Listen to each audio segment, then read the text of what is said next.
What is the idea of week 9, social media 1, shodden Facebook?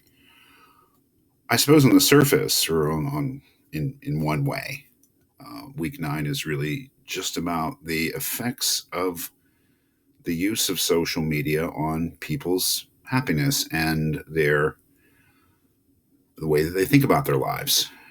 But I think that there's something more specific going on, and this is the link with the last week of the course on intervalence and using mostly the Black Mirror episode Nosedive. Um, what really interested me about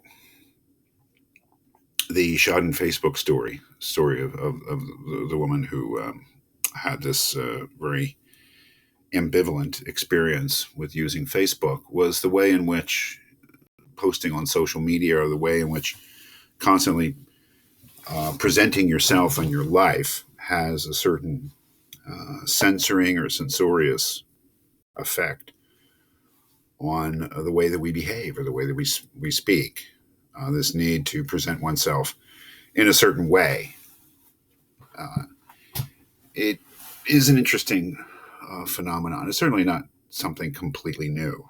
And as human beings, we people have observed forever that human beings are something like actors.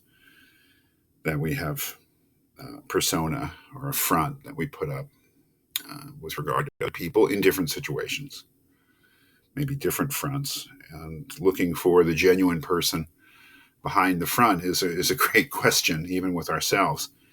However, I do think there's something new with social media in terms of the pressure that we may feel to create a certain version of ourselves for public consumption.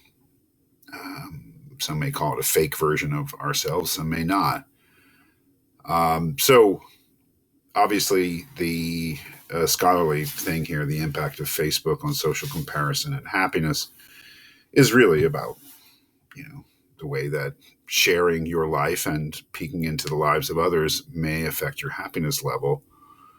But we're also sort of sliding into the last week of the course, week 10, about intervalence, the way that social media does threaten at least to become a new form of surveillance, something different in nature from the digital but still traditional methods of surveillance of governments, like what we were looking at last week, to an entirely new form of surveillance, which would be not a top down authoritarian surveillance, but a horizontal, you might call it more democratic form of surveillance, where we're all looking in and surveilling each other. So it's an interesting. I think the Shodden Facebook thing is extremely interesting story that someone tells of their experience in social media.